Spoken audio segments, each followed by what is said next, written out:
Now these were actually Ukrainian aircraft, but they were operated by the United States Air Force based out of Diego Garcia. Now according to reports that have been coming out, the Chinese Army notified both Indian and Nigerian intelligence officials about the presence of these US operated aircraft.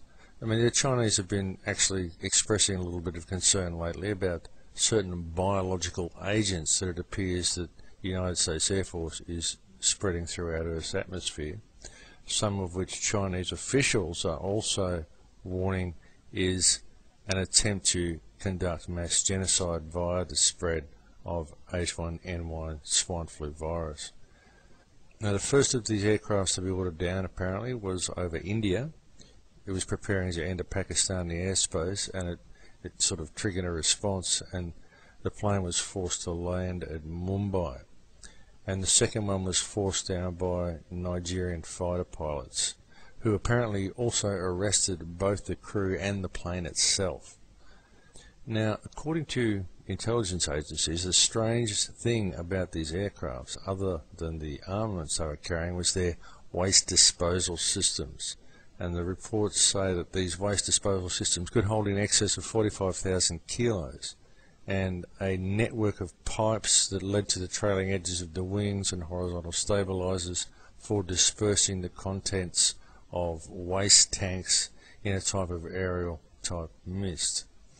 Now, apparently there was a lot of kerfuffle. There were demands sent by the United States to both India and Nigeria for the release of their planes. It really seems that they've completely nailed a couple of chemtrail planes, folks, over Nigeria and India. So this just isn't a local thing happening in Australia and the United States. It's going on everywhere. These people are quite mad, folks. They really are, and they are literally attempting to carry out a mass genocide. There's something very, very sinister going on with all of this, if people would just stop and look a little bit below the surface of what they see. But people just don't seem to want to open their eyes and look at that which is right before them.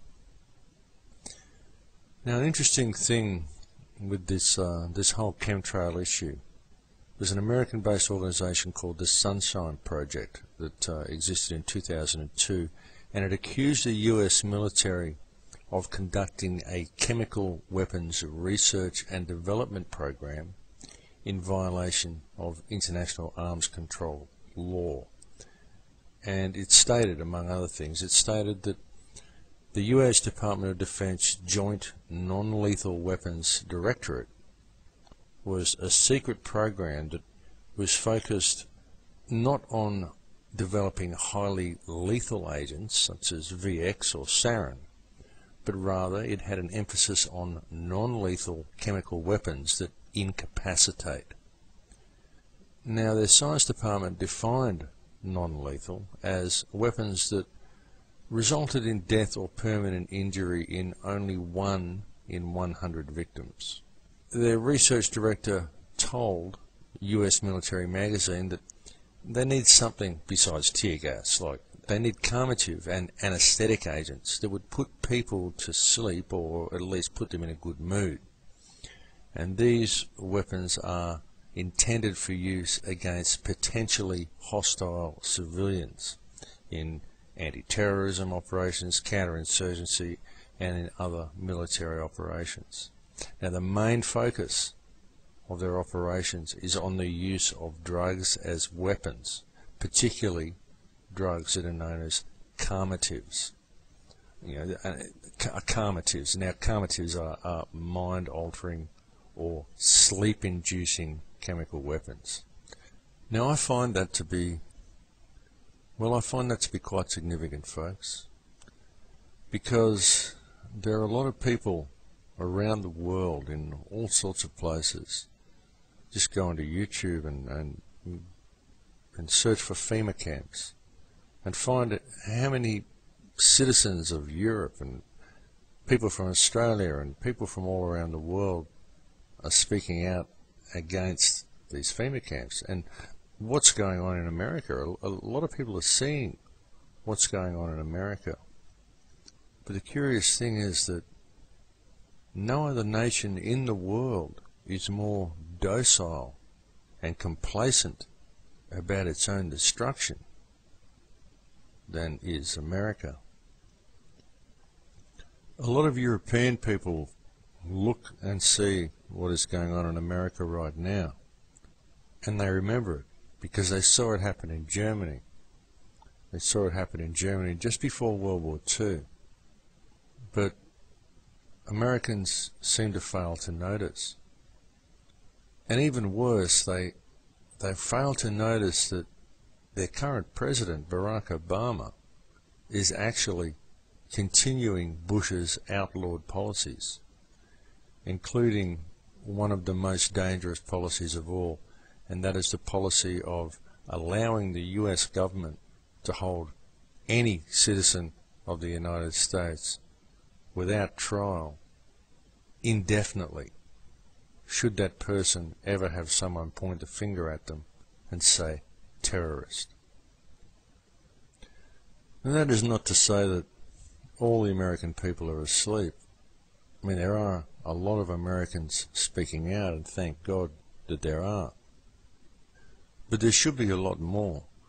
There should be a lot of people who are completely indignant about what's going on. Should the charges of Jane Burgermeister be in any way proved to be correct? I mean, these charges include evidence that Baxter Laboratories deliberately sent out 72 kilos of live bird flu virus supplied to them by the WHO in the winter of 2009. They sent it out to 16 laboratories in 4 countries. And she claims that this offers clear proof that the pharmaceutical companies and international government agencies themselves are actively engaging in producing, developing, manufacturing and distributing biological agents classified as the most deadly bioweapons on Earth in order to trigger a pandemic and cause mass death.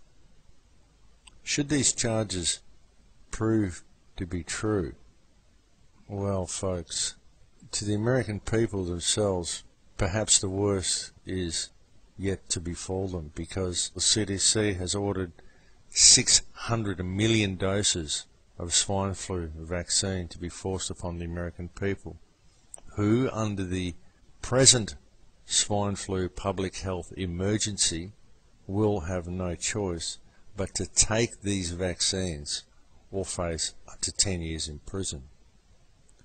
Now, what makes these 600 million swine flu vaccines that have been ordered by the US government most curious of all is that, as it stands right now, it's impossible for any vaccine to be produced for the H1N1 swine flu virus, because it's still continuing to evolve. New reports coming from everywhere clearly show, I mean, even from the United States itself, the swine flu virus is still evolving. The American people, and either do the people from most countries, they simply have no idea that it takes over a year. It's over a year-long process to make any type of influenza vaccine, because once the virus stops mutating, then they can look at a vaccine. But until then, well, they simply can't make one. But people just seem to be content not to look at information like that. They seem to be content to continue to watch the destruction of their once great nation at the very hands of those who they believe are helping them.